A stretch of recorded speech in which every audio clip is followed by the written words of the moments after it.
ബഹുമാനപ്പെട്ട ഉസ്താദ്മാരെ, സ്നേഹം നിറഞ്ഞ എൻ്റെ കൂട്ടുകാരെ, നിങ്ങൾക്കെല്ലാവർക്കും എൻ്റെ ഒറ്റ വാക്കിൽ അസ്സലാമു അലൈക്കും. നിങ്ങൾക്കെല്ലാവർക്കും കഥകൾ കേൾക്കാൻ ഇഷ്ടമാണോ? എന്നാൽ ഇസ്തിഫ 2K25ൻ്റെ ഈ സുന്ദരമായ വേദിയിൽ ഞാനൊരു കൊച്ചു കഥ പറയാം. ശ്രദ്ധിച്ച് കേൾക്കണേ. കുറച്ചു നേരം നിങ്ങളുടെ കണ്ണും കാതും ഇങ്ങോട്ട് തിരിക്കണേ. ഹിജ്റ 6-ാം നൂറ്റാണ്ടിൽ ജീവിച്ചിരുന്ന വലിയ മഹാന്റെ കഥയാണിത്. കഥയുടെ പേര് ഹബീബിന് എന്ത് പറ്റി. അതാ നബിയുടെ പരിസരത്ത് ഒരാൾക്കൂട്ടം. അവിടെ ഒരു ഗംഭീര പ്രസംഗം നടക്കുകയായിരുന്നു. പ്രഭാഷകൻ ആരാണെന്ന് അറിയാമോ? മുത്തുനബി സല്ലല്ലാഹു അലൈഹി വസല്ലം തങ്ങളുടെ പ്രിയപ്പെട്ട കൂട്ടുകാരൻ അബൂബക്കർ സിദ്ദീഖ് റളിയല്ലാഹു അൻഹു.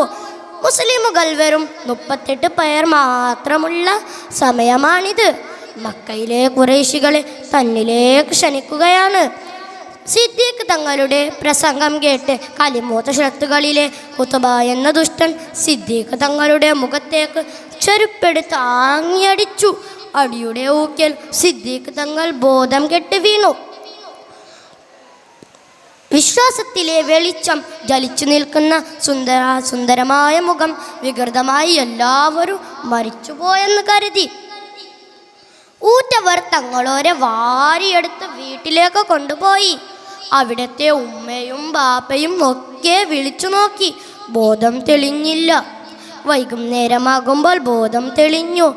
ഉടനെ ചോദിച്ചു, എൻ്റെ ഹബീബ് എവിടെ? എൻ്റെ ഹബീബ് എവിടെ? ഹബീബിന് എന്ത് പറ്റി? ബേജാറോട് നിൽക്കുന്ന കുടുംബത്താർക്ക് അതത്ര രസിച്ചില്ല.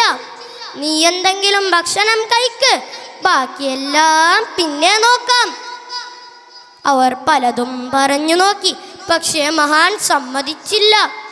ഇല്ല, എൻ്റെ ഹബീബിനെ കാണാതെ ഞാൻ ഒന്നും കഴിക്കില്ല.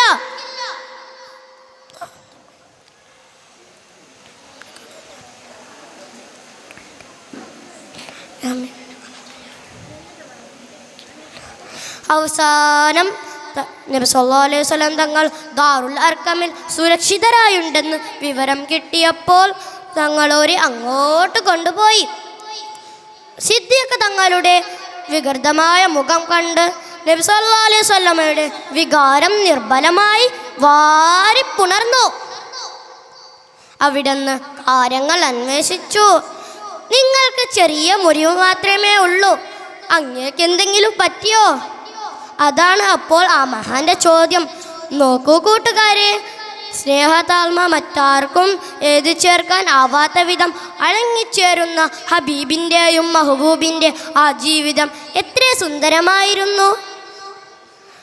എൻ്റെ കഥ നിങ്ങൾക്കെല്ലാവർക്കും ഇഷ്ടമായോ? ഹബീബിനെ പ്രേമം വെക്കാൻ നമുക്ക് അല്ലാഹു തൗഫീഖ് നൽകട്ടെ. ആമീൻ. ഇത്ര പറഞ്ഞുകൊണ്ട് എൻ്റെ കൊച്ചു കഥ ഞാൻ അവസാനിപ്പിക്കട്ടെ. അസ്സലാമു അലൈക്കും.